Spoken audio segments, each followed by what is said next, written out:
in the chat section while the session is going on so that we can pick it up when we have our Q&A hour. So now I'll just hop on to the actual context, Nitin and Deepak. And the very first thing that I thought of asking you guys today was around this part where I feel CX and sales get very connected, yet very disconnected on the salesperson front.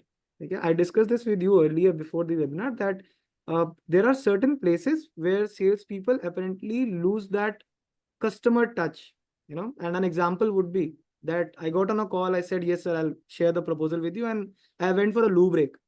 Took me 15 minutes, while the proposal would have, say, taken 5 minutes only to send. It was a click of a button. But I took that water break or loo break, or I spoke to a colleague sitting next to me for 15 minutes. And in that period, somehow I lost the lead. Okay. I could be speaking to them for the next 30 days again, but doesn't convert. So what are those few mistakes that you observe daily working with salespeople and you keep correcting them every day? And these are so common that you are like, क्या यार ये तो मतलब कितना समझाऊं इस बारे में? Whoever wants to go first, I think Deepak sir, if you want to go first, what are those few things that you see too often? So I think you correctly mentioned, right? Even a spark can lead, lose your business. वो एक छोटा call है. I believe that is only a 30 seconds call. But trust me, taking the same example, if a customer is sitting in front of a laptop and he's waiting for your proposal, trust me, he has spent and he has given you a lot of time, right? And if you miss that opportunity, I don't think that it will be a loss of a business, but obviously it might get delayed for some reason, right? And slowly what happen if there is a better follow-ups from other competitors, obviously you will lose a business end of the day. But I think there are 5-6 things we should always keep in mind while we are planning to either have a meeting or want to have a cold call with the customers. So basically, I think first, it should be a lack of preparation. Most of the time, what happens whenever we are meeting or calling customer, we don't prepare anything for that customer, right? और होता क्या है, for that reason आप preparation करेंगे नहीं, आपको नहीं पता कि उसके कॉम्पिटिशंस कौन से हैं, आप किस प्राइस पे वो काम कर रहा है, उसकी प्रॉब्लम्स क्या है, पेन एरियाज क्या हैं. Obviously that customer will not be happy with you just because उसको लगेगा कि यू आर नॉट फैमिलियर और you are just a known person for him, right? So lack of preparation. I'll just give an example. Like when I was doing enterprise sales for my last company, trust me, before meeting a customer, we used to speak to their, a junior level executives. We used to talk to their managers just to figure out the problem statement, right? Figure out the problem statement. Let's say it could be pricing, it could be competition, the challenges they are facing. Then you go to a decision maker and you pitch your product, right? And that's gives a better impression in front of the customer. So I think the major problem that I see is a lack of preparation. Most of the people generally do this mistake. I think Nathan will also add on because we have done this thing for past 6-7 years, right? So in my previous organization also, when I and Nathan used to go for some meeting, हम उस customer का even we used to take all the information from truck drivers. उनके office के सामने जो truck drivers होते थे हम उनसे ही बात कर लेते थे और that use to make a impact because customer को लगता है कि you are well informed about my problems.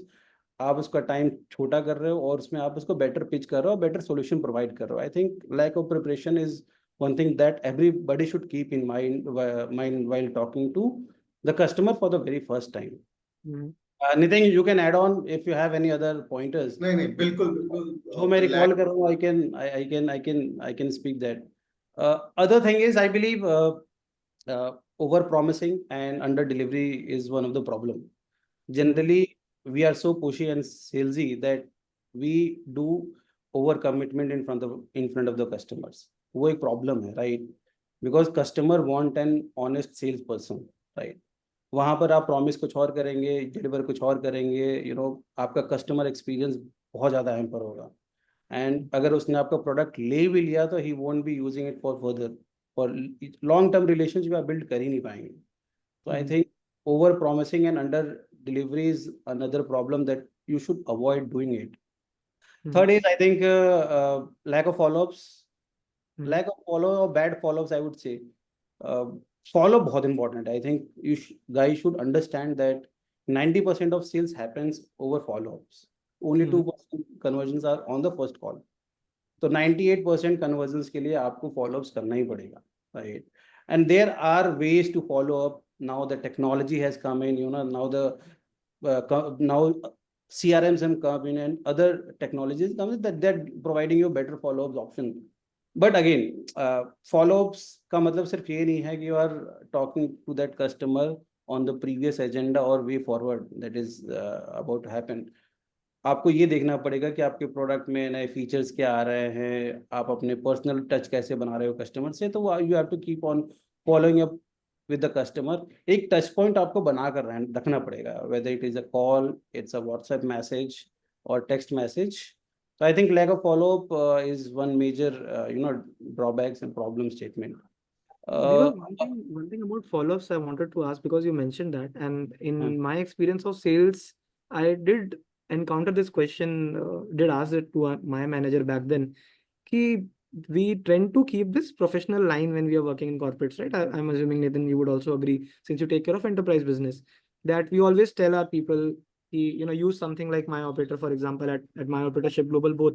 We have these calling systems, use only those systems, do not go out of that, don't text on WhatsApp, don't make it personal. So then for a salesperson, how can they maintain this line, which I feel is very blurry these days with WhatsApp in the picture, because WhatsApp is eventually their personal number only.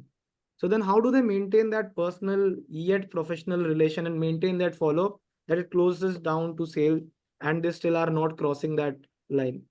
Sanad, just to a question, today customer wants personal interaction, right?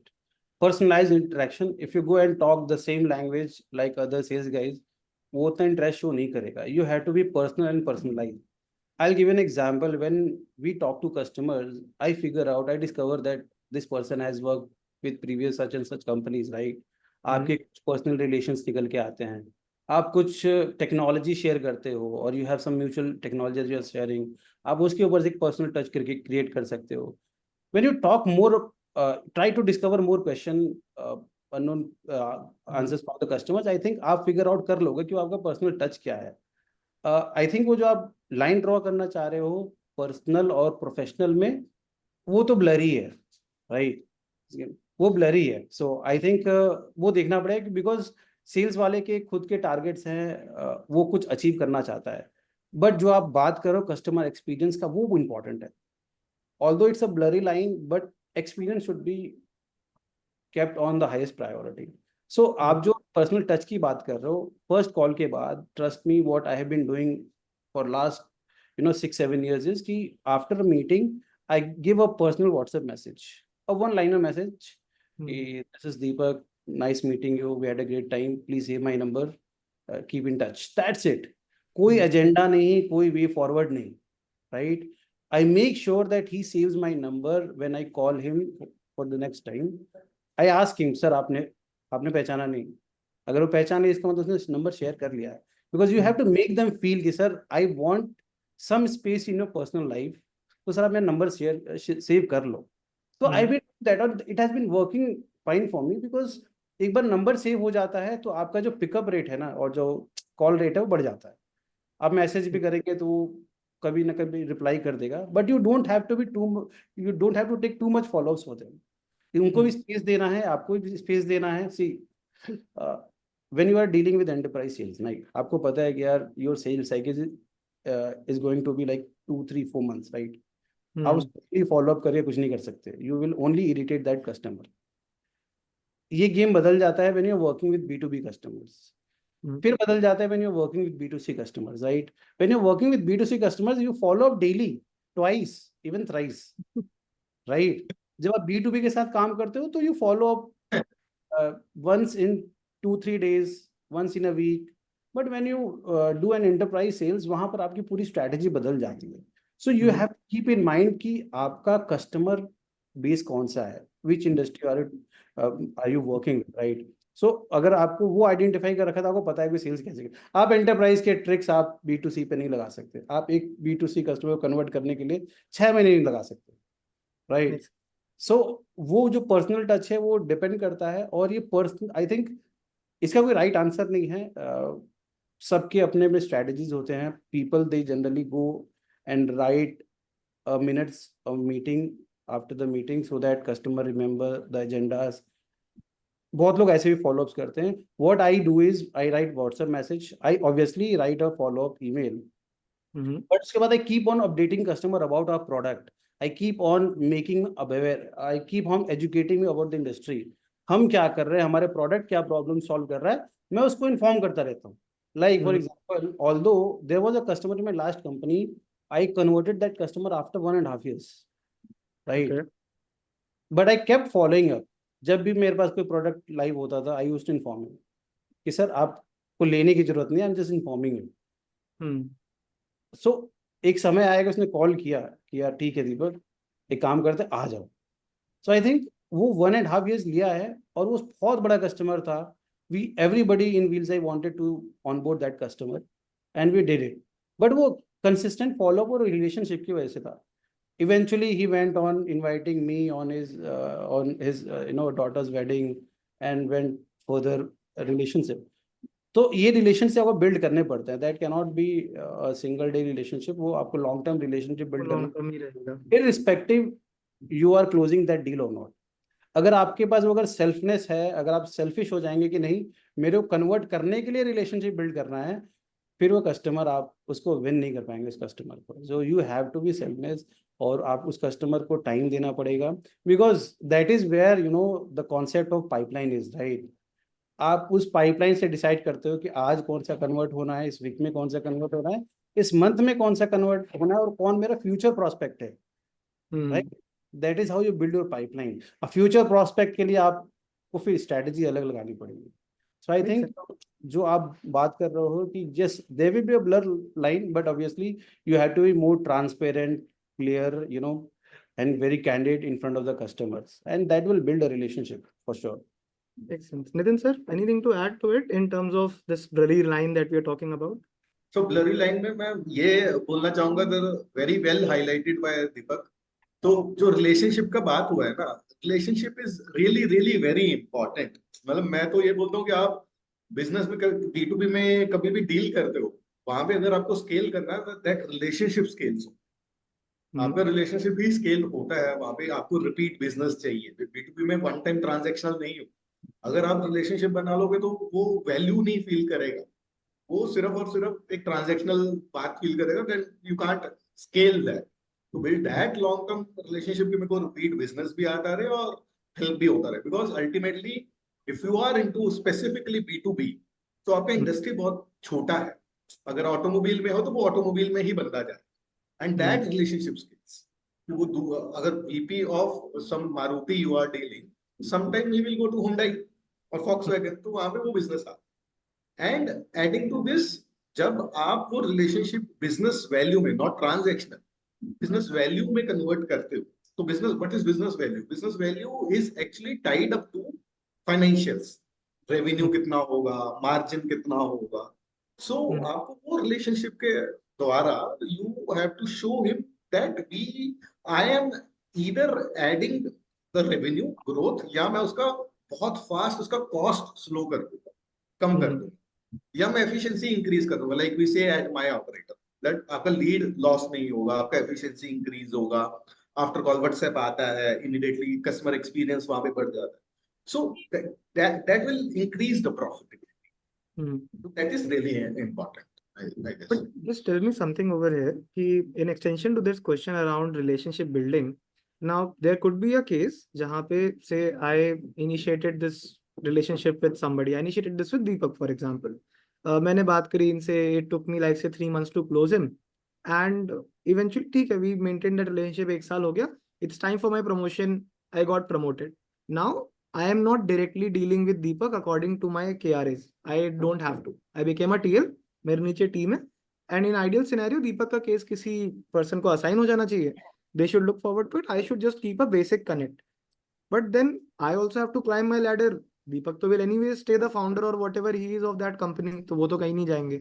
So then how do I continue that कि if I go from an exec to a manager, I still keep this business intact while I also have other KRAs जहाँ पे मुझे इस person से directly बात नहीं करनी है.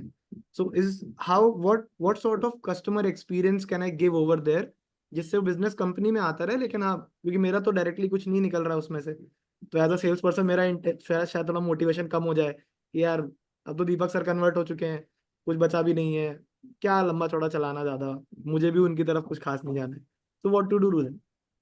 I think very first point जिसमें दीपक बहुत अलाइंड होंगे और बहुत ज्यादा, क्योंकि वी यूज टू दिस, हम ऐसा करते थे कि हमारे कल्चर में ये रहता था कि जब भी whenever someone was promoted, तो वो इनिशियली उसका सबसे पहला point, and it was not defined, किसी को बताया नहीं गया था, बट वो कल्चर ही ऐसा बन गया था कि वो सबसे पहले कस्टमर को कॉल करता था कि सर आप थैंक यू, आपने मेरे को ना साथ दिया, मेरे से बिजनेस करा और आपके कारण ना मेरे को प्रमोशन मिल गया. वहां पे आपका रिलेशनशिप और स्ट्रांग होता है. वन सेकेंड, बट अभी मेरे केआरएस में और चीजें एड ऑन हो गई हैं. आज के बाद शायद मैं आपसे डायरेक्टली नहीं डील कर रहा होगा, there will be another person जो आपसे डील कर रहा होगा, but I am always there, we will be in touch. And B2B में होता गया कि ना, कभी जैसे दीपक ने अभी हाईलाइट करा था कि एक 1.5 साल का कस्टमर था, वो शादी पे भी बुलाता था, कुछ भी कर रहा था, तो वो आपको ना फिर उसकी लाइफ का पता शुरू हो जाता है, उसका बर्थडे कब है, उसकी शादी बेटी की कब हुई थी, वो एक इनविटेशन एक्सचेंज होते रहते हैं. एंड जो आप रिलेशनशिप उस लेवल तक ले जाओ कि जिस लेवल तक मेरी लाइफ में भी अगर कुछ अच्छा चेंज आ रहा है, अगर मैंने घर खरीदा है या मैंने कोई गाड़ी खरीदी है, I should celebrate with our customer, we should celebrate with our customer. So this is one thing, basic fundamental, जो मेरे को लगता है कि बहुत ज्यादा इंपॉर्टेंट रहता है आपको स्केल करने में. एंड ये यहाँ तक नहीं रुकता. उसके बाद क्या होता है कि यार आप टीएल हो, आपका केआरए है रेवेन्यू बढ़ाना था, आप टीएल बन, तो रेफरेंसेस बहुत ज्यादा आने शुरू हो जाते हैं. तो वो कस्टमर बोलता है कि अच्छा यार, वो कभी भी कहीं पे भी किसी को प्रॉब्लम आएगा ना, जैसे वो बोलेगा अच्छा किसी से मिला, फॉर सेइंग माय ऑपरेटर वाला, सनत को ये रिलेशनशिप दे दिया था, सनत का कहीं और जाके मिलता है, और वहां पे क्या होता है कि अच्छा यार तुझे कॉलिंग का प्रॉब्लम आ रहा है, अरे यार नितिन को आई नो, अरे मैं अभी कनेक्ट करवाता हूँ ना. वहां से भी बिजनेस ड्राइव होता है. तो ये आप लॉन्ग टर्म सोच रख के चलना. Sanat, just to answer your question and add to Nitin's point, I think ये प्रॉब्लम सब लोग फेस कर रहे होते हैं, राइट? आप प्रमोट होते हो, even you sometime you exit that, exit Exit and the company, get yes. Call, ये होता है, राइट? आई बिलीव इसमें दो फैक्टर है. एक है कि you are continuing that company, और इसमें क्या है कि आपको कस्टमर को, माय पॉइंट इज कि सी, आपको समझना है कि वो एक स्टार्टअप है क्या. सो अगर वो स्टार्टअप है, सो obviously you will have to take number of calls, because you don't have any process, or internal product to escalate, right? So what I believe is कि कस्टमर को भी अच्छा लगता है when he hears that you have additional KRAs or you got promoted. एक अच्छा emotional feeling रहता है, because now he is more confident कि मेरा काम और अच्छा होगा. Of course. Right? अगर मैं कोई senior manager, let's say heading a department, अब उसको लगता है कि मेरा काम तो और अच्छा होगा, I have got more grip in this company, Of right? course. तो वो कस्टमर को फील कराना पड़ता है. आई थिंक हम लोग बैगेज के साथ और बैकफुट पे जाने की जरूरत नहीं है. Obviously when you make that customer understand कि sir there is a process and there is a escalation metric, you don't have to bother about anything, you just follow that process and your things will get resolved. End of the day I am still there, right? Right.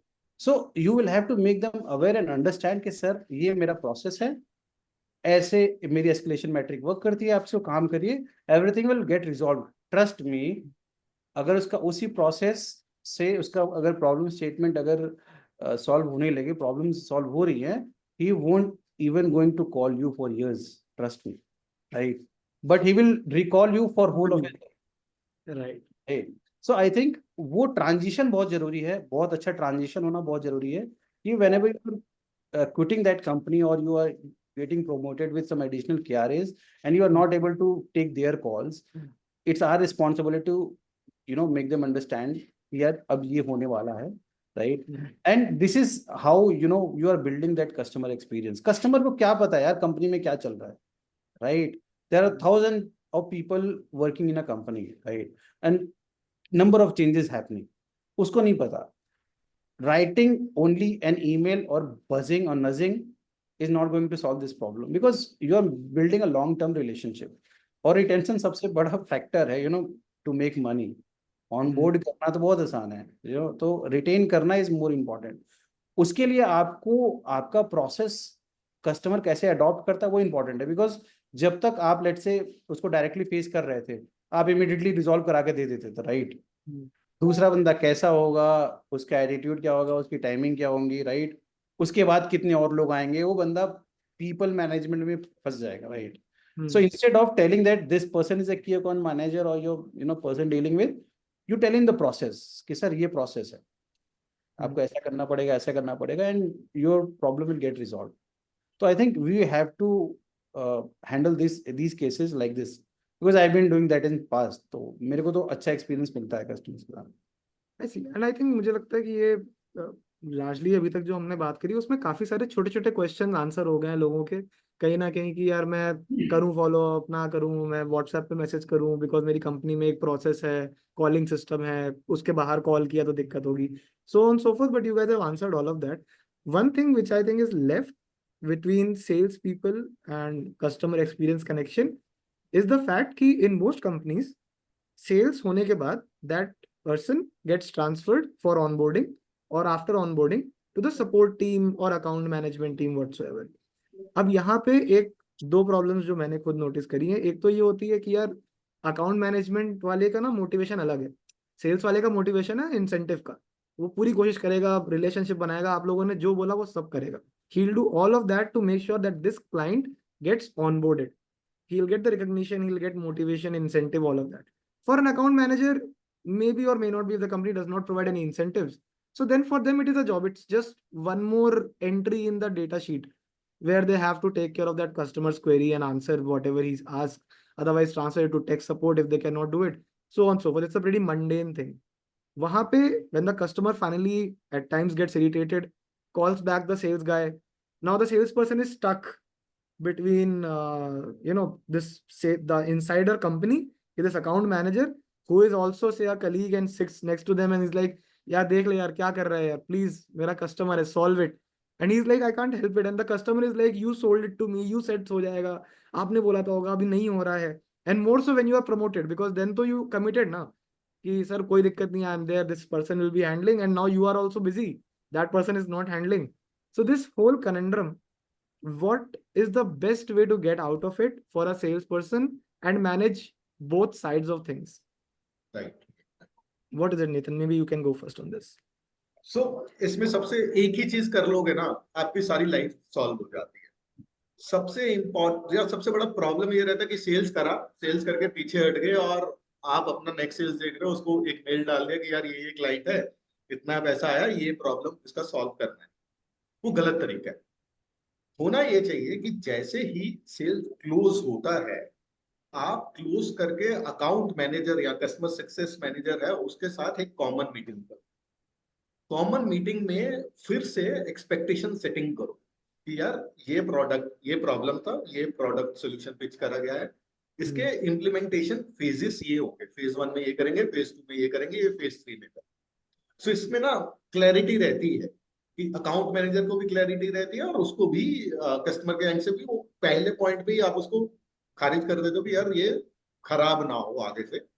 And for customer success manager to enjoy कि वो excel sheet में ना हो, वहां पे you have to show your leadership quality, जहां पे आप उसको गेमिफाई करके दे दो कि यार 10,000 का MRR का प्रोडक्ट था, now you have to scale it, gamify कर दो कि यार किस लेवल पे इसको लेके जाना, level 2, level 3, level 4, 1 lakh MRR तक ले.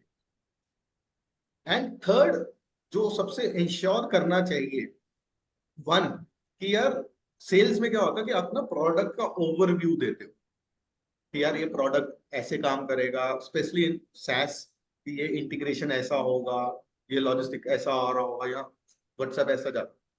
बट इन कस्टमर सक्सेस एक सेशन होना बहुत जरूरी है कि यार आप सेल्स करा था किसी और डिसीजन मेकर से, अल्टीमेटली आपका प्रोडक्ट यूज करने वाला कोई और है. तो मोस्टली सक्सेस में वो फेजेस जब हम डिसाइड कर रहे होंगे ना, वहां पे एक फेज जरूर होना चाहिए कि बॉस इस दिन आपके यूजर का ना एक ट्रेनिंग होगा, एंड टू एंड कैसे यूज करना है, कैसे नहीं करना. मेक श्योर कस्टमर का लैंग्वेज भी जानो ना, मेक श्योर कि आप उनको लेके आओ और ये उनको सिखाओ। अल्टीमेटली अगर आप यूजर को नहीं अलाइन करके रख रहे तो डिसीजन मेकर फटेगा एक टाइम। तो Hmm. That is I think really important dos and don't. बाकी Deepak, if you want to Makes sense. Add something here. Yes, please, Deepak, add something to it if there is anything. So, Sanat, I believe in most of the cases you will see the tussle between sales and CAM. This Hmm. happens everywhere, right? The main point is, as you said, कि उनका क्या motivation है, right? CAM का. So basically, since I've been, into B2B and enterprise sales in most of the time in my career, वो एक transitioning phase आती है from sales to CAM. Hmm. ठीक है.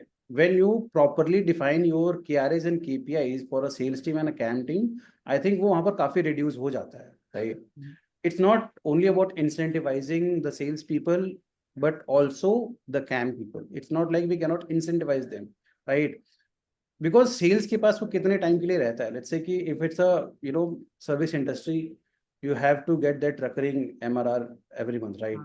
Correct. So वहां पर तो पैसा है, right? Sales वाला will be able to penetrate maybe 20, 30 or 40% of the total business. जो major scope है, the major chunk is left for CAM, not sales, Correct. right? So you can incentivize over that penetration for CAM team.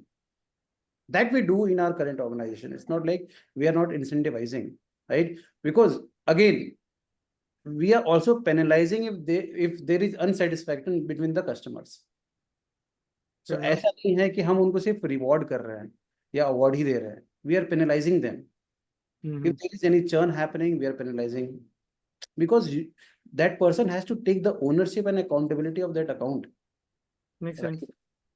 And the transition should be smooth. My point is ki what happens when salesperson pitch, right, or onboard that customers. I think sometime you will find some miscommitments, overcommitments from salespeople, right? But CAM people, since they are sitting in office and they know the actual, Capabilities of the the service company or product. Yes. service, right? They will start facing problem. So what generally I do is, as Nitin said, I make that transition smooth. Before that account goes to CAM team, the salesperson and CAM has to sit on that account and to give all the details, all the interaction happened in past. And currently, CRMs solve that problems, right? All the interactions happening, the offer you are sending, email that you are sending, everything is getting captured. Sometimes customer also says, यार sales ने तो मेरे को ये कह दिया था और मैं ऐसे आ गया आपके पास. Now you are not giving that service, right? So I think vice versa वो दोनों प्रॉब्लम को सॉल्व कर देता है. अपनी कस्टमर की भी प्रॉब्लम को सॉल्व कर देता है और कैम की भी प्रॉब्लम को सॉल्व करता है. Because when you give a good account to key account manager, I think वो उसको एक्सेप्ट करेगा. Because he has to earn more incentive and he knows कि यार मेरा KRA तो पेनिट्रेशन पे है, राइट? मेरी इंसेंटिव तो पेनिट्रेशन पे है. लेट्स से कि इसके बियॉन्ड में अगर पेनिट्रेशन करता हूँ, Deepak has already done his job, he has penetrated 40%, I have got 60% to explore. वो 20-30% भी अपना करता है तो you get a better margin and he can earn incentive. तो आपको reward and penalization दोनों का implementation करना पड़ेगा. And वो tussle रहेगी sales and CAM में, because छोटी टीम होती है तो you can control that part, right? But when you are scaling a team, you cannot control this part, right? You have to build a process around it, so that everything is kept in record and somebody should be kept accountable for that, right? तो तो friction आएगा at some point. I mean, in any team, I think friction तो is basics. कहीं ना कहीं पे friction आना नहीं आएगा तो फिर it will be too ideal of a company to run. और ऐसा it हो नहीं happens. सकता. Like sales कहता है कि मैं अकाउंट अच्छा लाया, कैम पेनिट्रेट नहीं किया. कैम कहता है यार कि ये अकाउंट ही खराब लेकर आया. तो this happens, but you have to solve it by process, by providing matrices so that वो आपस में ना लड़े. बिकॉज कैम की अलग मेट्रिक है, सेल्स की अलग मेट्रिक है, राइट? उसके बियॉन्ड आप कुछ भी बात कर लो, मेरे वो परफॉर्मेंस मेट्रिक है ही नहीं, राइट? Totally makes sense. तो ठीक है, चलिए, before we take the questions from people, we have a few already. I think we have around 7 questions already in the box. So I'll just ask you guys, for those listening to this, काफी सारे इसमें हम assuming sales एग्जेक्स होंगे, TLs होंगे, ये भी। A very simple straight forward question जो मुझे लगता है वो लोग खुद भी आपसे आके पूछ लेते होंगे इन योर केबिन्स कि sir how do I get from my seat to your cabin and what do I have to do different as a salesperson? Because I'm asking this in that sense because most sales leader when you listen to them are like कि यार मैं भी sales person ही हूँ तुम्हारी तरह. So they make it very simple. You guys, you both of you are guilty of making it sound so simple. मैं क्या करता हूँ, मैं भी सेल करता हूँ, कुछ अलग थोड़ी कर रहा हूँ, तुम भी सेल कर रहे हो. But then what is the difference between their seat in that bullpen and your cabin, and how do they traverse this road to achieve your places? Whoever wants to go for Deepak, maybe you can take this one first. I think it's a good question and a very common question. So generally, I and Nitin both, we have come here from individual contributor to this role. So we understand the problem that you guys might be facing, right? Because there is no books written on going from Sales. individual contributor to CXO, right? So आपको वो कहीं नहीं मिलेगा. Obviously, experience matters, but only experience and becoming a top sales guy will not solve your purpose, right? So I think there are a few things that you should always keep in mind. I think if you want to note it down, you should note it down because you will have to start it from very first day, right? आपको आज ही start करना पड़ेगा अपनी life में, आज ही implement करना पड़ेगा because it takes time. It will take years to improve, right? So आपको आज ही से implement करना चाहिए आपको अपनी life में, अपनी sales strategy में. So the most important I think is कि you will have to develop strategic thinking, right? So strategic thinking is like, all the CXOs are responsible for overall growth of the company, right? So you have to build your strategic thinking. So how you can build is, I'll just give you an example is कि आप उसको कैसे build कर सकते हैं अपने life में. आपको पता है यार कि यार एक सेल्स लीडर की ऑब्जेक्टिव्स अलग है, राइट? एक मैनेजर के ऑब्जेक्टिव्स अलग है, एक टीम लीडर का ऑब्जेक्टिव अलग है, एक इंडिविजुअल कंट्रीब्यूटर का ऑब्जेक्टिव अलग है. तो आप देखोगे जो CXOs है उनके ऑब्जेक्टिव ओवरऑल ग्रोथ की है कंपनी की, right? You should start participating in business planning meetings, right? Just to understand how decisions are made. बहुत की रोल है, बहुत की इंपॉर्टेंट पॉइंट है जो अपने को फर्स्ट डे से सोचने की जरूरत है. Because whenever we are in a meeting, I remember my days जब हम लोग when I was just a sales lead and I used to be in meeting with my senior manager and VP, हम उस इतना ज्यादा attentive नहीं रहते थे when they used to take business calls. हमें लगता था यार बिजनेस कॉल ले लो और हमें बता देना, हम कर ले. हमें क्या, हमें तो सेल ही करनी है वापस जाके. This is the attitude people have, right? वो नहीं करना है अपने को समझना है कि वो डिसीजन कैसे बना रहे हैं, how that decision are being made, वो समझना जरूरी है. तो आपको आज से सारे मीटिंग्स हो, कोई भी प्लानिंग मीटिंग चल रही हो, प्रोजेक्शन चल रहा हो, आपको समझना पड़ेगा कि वो डिसीजन कैसे बनाए जाते हैं, right? Try to learn to align sales strategies with the overall vision and long term goal of the company. ठीक है? तो अपनी सेल्स स्ट्रेटजी वैसे बनाओ यार कि कंपनी के गोल के साथ अलाइन हो. So that is a key important point that I believe you should guys start doing it right away. Develop strategic thinking. Second is I think master financial acumen. So because why I am saying this is कि Nitin must be aware of कि हम जब interviews लिया करते थे sales वालों का, तो कई लोग तो जीएसटी कैलकुलेट नहीं कर पाते थे. और जीएसटी मैं बोलता था कि प्रोडक्ट प्राइस ये है और 18% जीएसटी, तो मेरा एक्चुअल प्राइस बता दो. Still 90% of sales guy will not be able to calculate the right actual price of the product.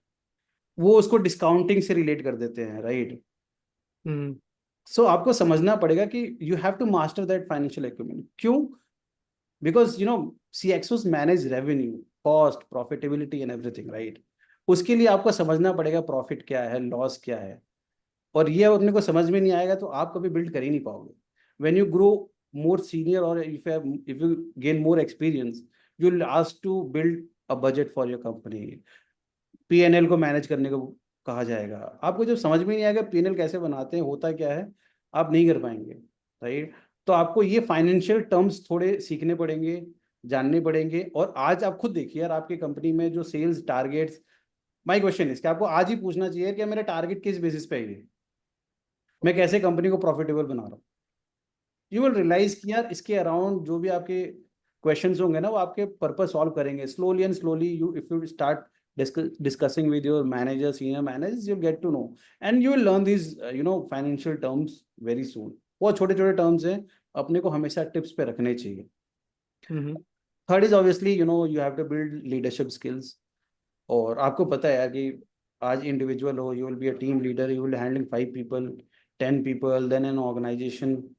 उसके लिए you will have to work on majorly 2 things. Work on emotional intelligence and communication. Second is take on mentorship role or try to coach people, train people who are new to the system, or let's say if you have new colleague with you, try to coach them and take your coaching feedback, like मैंने कैसा train किया, whether that guy is performing or not. मेरे life में तो हुआ है कि जब मैंने बंदे को ट्रेन किया है, Nitin is one of the example, मैंने ट्रेन किया and that guy has over perform, so you feel कि यार आपने you actually have that feeling यार मैंने कुछ तो अच्छा काम किया है, किसी के लाइफ में तो मैं चेंज लेकर आया हूँ, राइट. तो वो लीडरशिप स्किल्स आपको आनी चाहिए और वो आपको फर्स्ट डे से करना पड़ेगा. वो ऐसा बिल्कुल नहीं है कि इसकी कोई कोचिंग है और आप जाओगे 2 घंटे में सीख जाओगे. You have to apply it multiple time. Some time you will fail, फिर आप समझोगे कि यार मैं ये क्यों नहीं कर पाया. You will again go back and improve yourself. तो ये रिपीटेटिव टास्क है, ये आपको करने पड़ेंगे. I think fourth would be you will have to drive innovation. आपको अपने आप को कंटिन्यूसली इनोवेट करना पड़ेगा. एज ए सेट कि इनोवेशन सिर्फ प्रोडक्ट में नहीं है, राइट. सेल्स स्ट्रेटजी है, मार्केटिंग स्ट्रेटजी है, राइट. बिजनेस प्रोसेसेस है जहाँ पर आप इनोवेट कर सकते हो. वो इनोवेशन में आपको इन्वॉल्व होना पड़ेगा. Like why this process is made, process बनने के बाद उसका फीडबैक क्या है, ये आपको अंडरस्टैंड करना पड़ेगा so that you apply that in your actual life and with your actual customers. तो वो स्ट्रैटेजीज है, आपको इनोवेट करना पड़ेगा. हर सेल्स पिच अलग होती है, हर कस्टमर अलग होता है. Pitch can not be very standard. आपको एक स्क्रिप्ट ही मिलती है बट दैट डजंट वर्क. आपको हमेशा उसको इम्प्रोवाइज करना ही पड़ता है. तो you have to be more innovative. I think you must be data driven people. तो आपको समझ में आना चाहिए कि यार डेटा को हम कैसे पढ़ते हैं, कैसे रीड करते हैं, how we interpret that data to make some informed decision. So like I did it later on my stage. मेरे को डेटा ज़्यादा समझ में नहीं आता था, but I did it for 3-4 years, continuous years, and I think Nitin is already there. Data को आपको समझना पड़ेगा, वो CXOs के लिए बहुत इंपॉर्टेंट है. आज से ही आप अपना डेटा देखना शुरू कर सकते हो, पूरी टीम का डेटा. आई थिंक इंडिविजुअल ऐसा कुछ नहीं होता है कि यार आपको पता नहीं रहता, कंपनी की इंफॉर्मेशन आपको रहती है, बट आप डेटा से भी आप डिराइव कर सकते हो आपकी खुद की परफॉर्मेंस, राइट. मैंने कब स्टार्ट किया था, I tell you. Like I started reading my own data. मैंने कितनी मीटिंग करी, कितनी फॉलोअप मीटिंग्स करी, कितने कन्वर्जन्स किए, कितने रिटेन्ड हुए, क्या रेवेन्यू आया. When you start studying your own data, आपको वो डेटा समझ में आने लगेगा, राइट. फिर वो डेटा और थोड़ा बड़ा कर सकते हो because you will also grow in your life. आप TL बनोगे, 5 लोग का और डेटा आएगा, राइट. अब उस डेटा को देखो, आप जितनी बार देखोगे उतनी बार आपको नई चीजें पता लगेंगी. Sometime I used to be in front of the data for hours and hours just to figure out कि इससे मैं क्या insight निकालूं. And I have done it for last 1.5 years when I was launching marketplace in Wheels Eye. मेरे पास पूरी reports रहती थी. I used to go through all the reports and I used to sit for an hours and hours in front of the report just to figure out कि problem कहाँ चल रही है. And interestingly, you will figure out the problem once you start looking at data. So आपको data driven होना पड़ेगा. You will have to start taking decision on the basis of data. I think ये कुछ points I think everybody should understand and start implementing. Nitin, if you have any other pointers to add, I think that will also help them as well. देखो तो सनत का मैं question बार बार दिमाग में घूम रहा है. कारण क्या है, जब लाइफ सेल में था तो कुछ 1 साल हुआ था, तो मैंने ये सवाल अपने ना टीम लीडर से पूछा था. उसका नाम है अनुग्रह श्रीवास्तव. अभी Cloud9 हॉस्पिटल में is a business head. So I wanted to name here. मैंने उसको बोला था, बॉस मैं TL कब बनूंगा, कैसे बनूंगा. तो उसने मेरे को एक बड़ी सिंपल सी लाइन बोली थी जो मेरे ना आज मेरे को लगता है ये सबको समझना चाहिए. तो उसने बोला था, Nitin, if you want to become a manager, you have to behave like a manager. तो मैनेजर का काम क्या है, वो टीम को सिखाता है, एक्सपर्टीज दिखाता है, मार्केट में क्या चल रहा है, कॉम्पिटिटर क्या कर रहा है, कॉम्पिटिटर की ट्रेंड क्या है, उसका वीकनेस क्या है, स्ट्रेंथ क्या है, कस्टमर का बिहेवियर कैसा है, तो वो सारी चीजें समझता है। Apart from this PNL and everything, PNL is very very important, but आपको बिल्कुल पहला स्टेप लैडर में लेने के लिए ना, सबसे ज्यादा इंपॉर्टेंट ये रहता है कि आप अपने आसपास के जितने भी टीम मेंबर हैं उनको कैसे सिखाते हो, उनको कैसे सिखाते हो, और मार्केट में कॉम्पिटिटर क्या कर रहा है, क्योंकि because once you become a team leader तो आपको ना अपने सेल्स एग्जीक्यूटिव को बताना पड़ेगा कि आपको रिबटल कैसे देना कॉम्पिटिटर के अगेंस्ट, करेक्ट। राइट। तो सबसे पहला तो पॉइंट वही है कि यार आपको इमीडिएटली, क्योंकि टीम लीडर के लेवल पे आप इमीडिएटली तो पीएनएल नहीं देख रहे हो, अब इमीडिएटली यही एक चीज देख रहे हो तो रेवेन्यू कैसे बढ़ेगा, कस्टमर कॉम्पिटिटर पे पास क्यों जा रहा है, मार्केट में वो क्या अच्छा कर रहा है, ट्रेंड्स कहाँ जा रहे हैं, इंडस्ट्री कहाँ जा रही है, वो रीड करना, वो समझना बहुत ज्यादा जरूरी है। आपको अपनी इंडस्ट्री में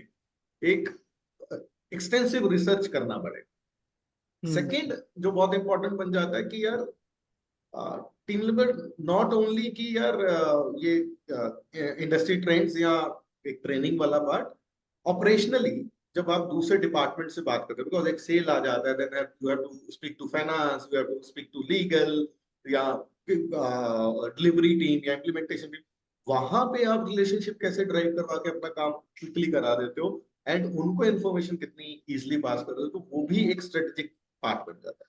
So I think these 2 points I would like to add here, ये बहुत important है, and नहीं, the makes sense. rest I think I think Just to add one Deepak more has very well covered. just to add one more thing, like generally what happens, हम बहुत जल्दी में हो जाते हैं टीएल बनने के लिए, मैनेजर बनने के लिए, but we have to understand कि growth happens on X and Y vertical, X and Y पे ही होगा। आप ऐसे सोच रहे हो कि सिर्फ Y पे में अगर मैं ग्रो करूंगा तो आपके पास कुछ नॉलेज नहीं है, यू आर खोखला from inside, right. Right. Generally people से कि यार हमें 2 साल हो गए, मेरे को टीएल बना दो, 4 साल हो गए, मेरे को ये बना दो, ये होना चाहिए, दे अज्यूम इट, होना चाहिए। मैं ये नहीं कहता, होना भी चाहिए और लोग बनते भी हैं, but they have to grow both ways, right, vertically horizontally both, right. बहुत लोग बहुत जल्दी वर्टिकली ग्रो कर जाते हैं, but again they fail very early, right. तो आपको हॉरिजॉन्टली के साथ वर्टिकली ग्रो करना है। तो मैं हमेशा, even Nitin and his team, even in my current organization, I keep on telling people कि आप एक साइड ग्रो नहीं करो, आप हॉरिजॉन्टली पहले ग्रो करो, वर्टिकली आप खुद ग्रो कर जाओगे। बिकॉज जब मेरे पास कुछ होगा ही नहीं हॉरिजॉन्टली आप देने के लिए, तो आपको वर्टिकली मेरे को लेकर जाना ही पड़ेगा। तो बोथ हाँ. वे, चाहे वो एक्सपीरियंस हो, स्किल्स हो, पैसा हो, कुछ भी हो। सो आप सिर्फ पैसे से नहीं बढ़ सकते, right. You have to grow your responsibility, you have to learn your responsibilities as well. So हमेशा ध्यान रखना चाहिए कि जब मैं ये पूछने जाऊं या मैं सोचूं कि यार I have to be a TL, क्या मैं दोनों हॉरिजॉन्टल में ग्रो कर रहा हूँ, क्या मैं एक्स वर्टिकल मैंने ग्रो कर लिया है, क्या एनफ कर लिया क्या मैंने हॉरिजॉन्टली, अब मैं वर्टिकली जा सकता हूँ क्या। सो आई थिंक लास्ट कंपनी के को फाउंडर ने ये चीज एक बार मेरे को बताई थी, आई रियली लव्ड इट। मैंने बोला है कि कितना अच्छा अजम्पशन है कि यार अपने आप को अगर देखना है कि यार मेरी ग्रोथ ट्रैजेक्टरी क्या है, तो सबसे पहला क्वेश्चन मैं ये पूछता हूँ कि मैंने हॉरिजॉन्टली ग्रो कर लिया क्या, इसके अलावा भी कुछ भी नहीं है करने के लिए। फिर मैं बात करूंगा कि यार now it's time to take हम नेक्स्ट लेवल पे जाते हैं। Makes correct sense. Correct correct. These are beautiful, beautiful, both of you. So I'll take these questions. Before that, Deepak, because we are talking about My Operator and how it helps CX and enables salespeople, and you are also a user of My Operator. If you can give us a small, say, minute about how My Operator like services help companies like Shape Global and companies at large, that will be great. So yes, we have recently started onboarded My Operator in my organization. I think उससे पहले when I came to this company, बहुत traditional method था यहाँ पर काम करने का। First of all when you are scaling, you ensure that you don't hamper your customer experience, right? I came here, I implemented CRM, I implemented other processes, build processes, build transition from sales to CAM, did other things, right? But eventually I realized कि customer experience is not enough, just because there was something missing, मतलब कुछ तो miss हो रहा था। और आई think वो ये मिस हो रहा था कि कि everybody was using their own phone, centrally कोई डेटा नहीं था, कोई रिपोजिटरी नहीं था, कोई विजिबिलिटी नहीं थी, राइट? अब वहां पर प्रॉब्लम क्या हो रही थी कि I started facing problem during transition, right? So we bought in my operator. We knew that, yeah, I had previous experience with other competitors, but yes, I knew Nitin. I discussed with Nitin. I onboarded my operator, and the best thing that I used to say is कि यार एक ही जगह पे आपका सारा data है, right? The best part which I like about my operator is they are technology driven. Integrations are awesome, because मेरा चाहे वो टिकटिंग सिस्टम हो और लेट्स से CRM हो, सारा इंटीग्रेटेड है, right? Because we are tech people, right? हमको tech समझ में आता है. So you are when you are scaling, आपको ध्यान में रखना है कि यार आपका प्रोसेस सॉर्टेड हो, राइट? बिकॉज वहां पर मैं कुछ भी नहीं चाहता कि ऐसी कुछ प्रॉब्लम्स आए जो मेरी स्केल में प्रॉब्लम हो, राइट? अदर थिंग इज यार, you can audit calls, so that you build a quality in pitch and give a better customer experience, because commitments दोनों साइड से होते हैं, राइट? सेल्स भी कमिट करता है, कुछ कस्टमर्स भी कमिट करते हैं, कस्टमर बाद में कुछ भी कह देगा, या ना we don't have any recordings. So I think वो क्रेडिबिलिटी बना के रखता है कंपनी का, राइट? आप कस्टमर से बोलोगे कि यार I have all the recording, we can show it, and I think वो क्रेडिबिलिटी क्रिएट करेगा. लेट्स से एक बार कस्टमर कर भी देता है तो going forward he will understand कि यार ये सारा कुछ होता है. अदर थिंग इज कि जो आप पीपल डिपेंडेंट नहीं हो आज, राइट? लेट्स से एक बंदा गया, दूसरा बंदा आया, है ऑल द रिकॉर्ड्स, मेरे CRM से ऊपर प्रीवियस हिस्ट्री देख लेता है, कॉल रिकॉर्डिंग देख लेता है, तो they understand what is going on with that customer. Other thing is that is Swift response time. अभी क्या है कि we used to had landlines, we had customer support on landlines. वहाँ प्रॉब्लम्स आती थी, like customer used to call, they used to not pick, और busy रहता था, हम नहीं कर पाते थे. Now it is getting routed, coming to each and everybody. वो कस्टमर का वो एक्सपीरियंस आप खुद सोचो यार. We are using we are taking help of customer support for other products. हमें पता है कि यार we don't like talking to machines. हमें पता है कि लोग से बात करनी है. अगर 20 सेकंड में अगर कॉल कनेक्ट नहीं हुआ तो मेरा सबसे गंदा एक्सपीरियंस आता है, right? So I always want कि यार मैं कॉल करूं, कोई बंदा पिक कर ले, राइट?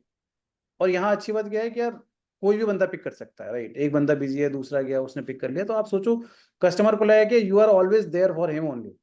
आप कभी कॉल करते हो, कभी पिक कर लेते हो, right? And obviously multi channel support है आपके पास कि यार you have got website integrated, you can send automated emails, calls, messages, everything.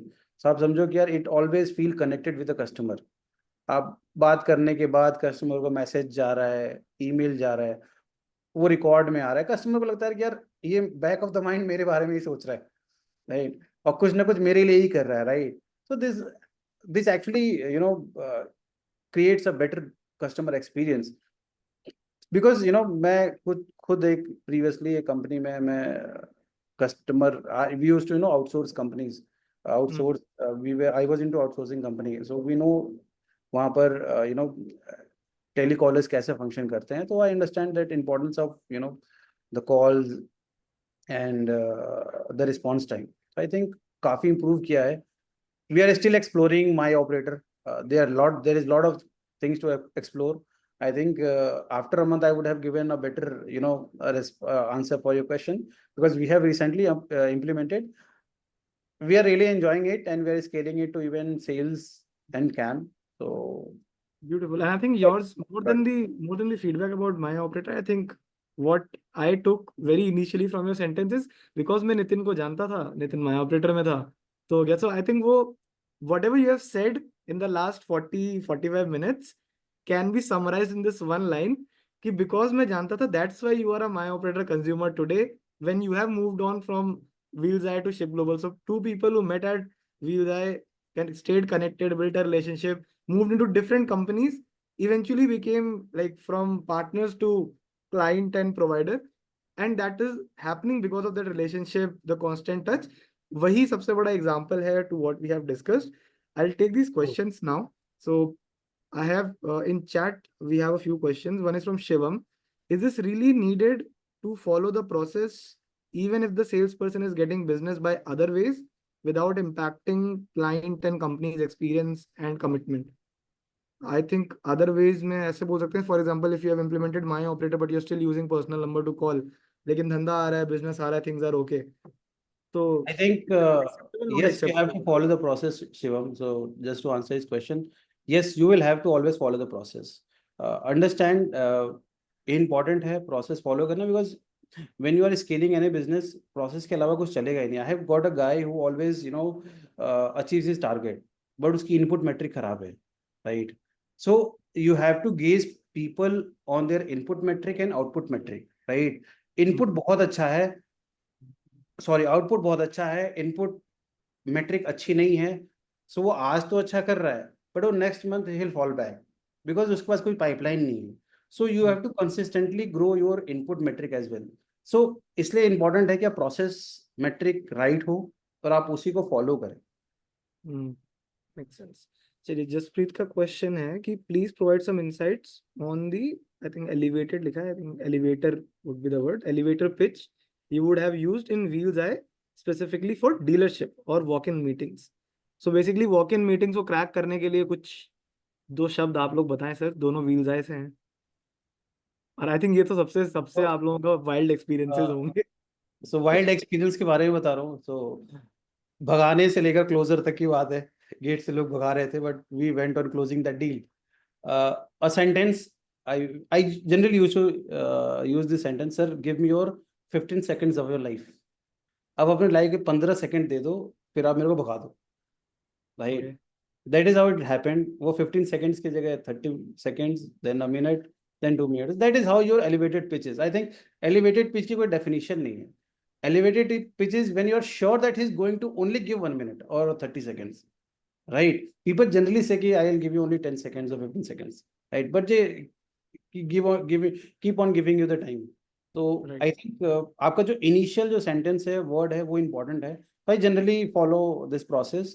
या फिर आप किसी reference के नाम दे सकते हो यार कि यार sorry sir, I am here, I spoke to this person, you know him well, I wanted to meet you for 15-20 minutes, please provide me the suitable date time.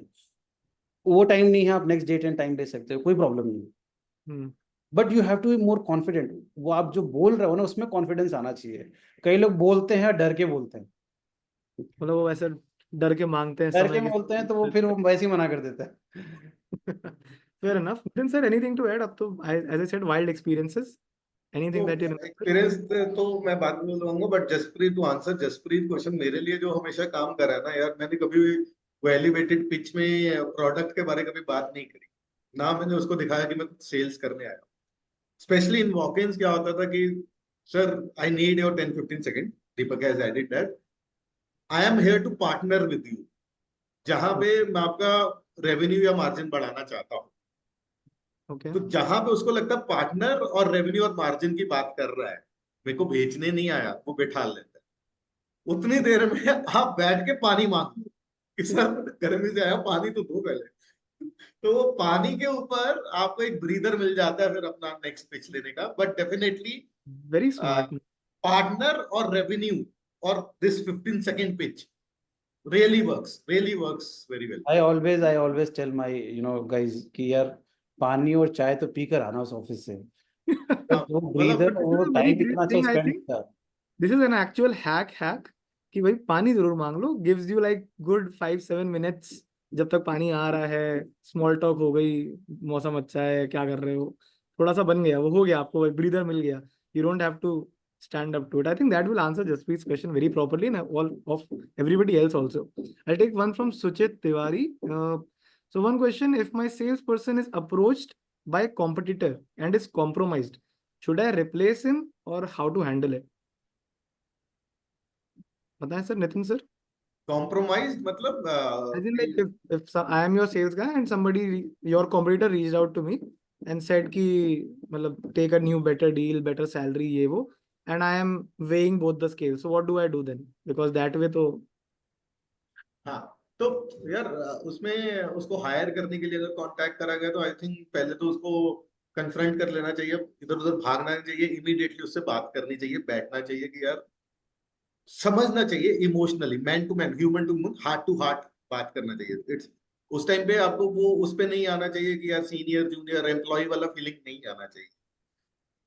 Understand his goals, कि उसका M क्या है life में, और वहां पे align करो कि यार what are the pros and cons. पहले तो ये अंडरस्टैंड करना चाहिए कि यार वो रीच आउट हुआ है तो उसका इंटरेस्ट लेवल क्या है, जो सेल्स एग्जीक्यूटिव है, तो वहां पे आप समझो पहले सबसे पहले। तो आप नॉर्मली क्या होता है कि यार team leaders day to day activities में इतना फंस जाते हैं, बिकॉज पहले क्या होता है ना, एक इंडिविजुअल लेवल पे काम करते हैं, इमीडिएटली आपको टीम लीडर का काम मिल जाता है। जब आप पहले तो आपको बहुत ज्यादा टाइम लग जाता है वो माइंडसेट से निकलने का। आप पहले 6 महीने तो ऐसा, आप खुद भी इंडिविजुअल, आप बड़े पैनिक मोड में रहते हो कि यार मैं इंडिविजुअल कंट्रीब्यूटर की तरह ही काम करते हो, आप लार्जर गोल की तरह सोचते नहीं।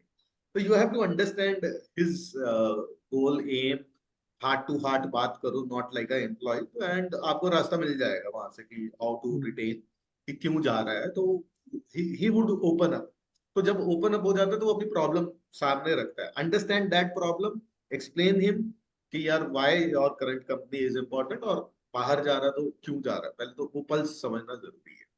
So I think Nitin has correctly said, but just to add to Nitin's points and Suchit, see, we have dealt with such problems very frequently. We deal with such problems very frequently. और ऐसा नहीं है कि यार see, we don't get offer from competition. Sanad don't get offer. Nitin don't get offer. No, if in my last organization 6 साल के career में उस स्टार्टअप में that really did a great job in that industry, मेरे competitor ने reach out नहीं किया होगा।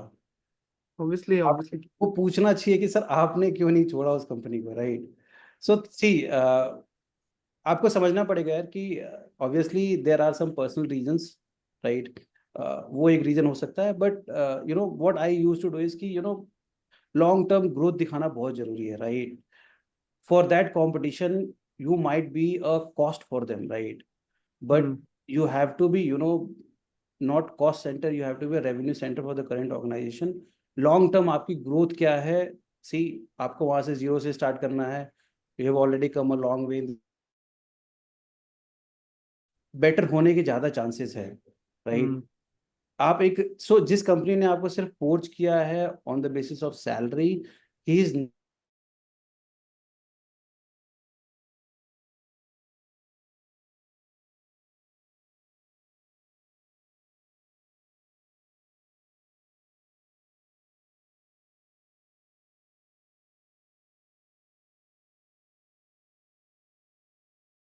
ये आप लोगों को समझाने की जरूरत है। इट्स नॉट लाइक ये होता नहीं है, ऐसा नहीं यार, सबका समय आएगा, सब ग्रो करेंगे, सब अच्छे पैसे बनाते हैं, बट ये शॉर्टकट लेने से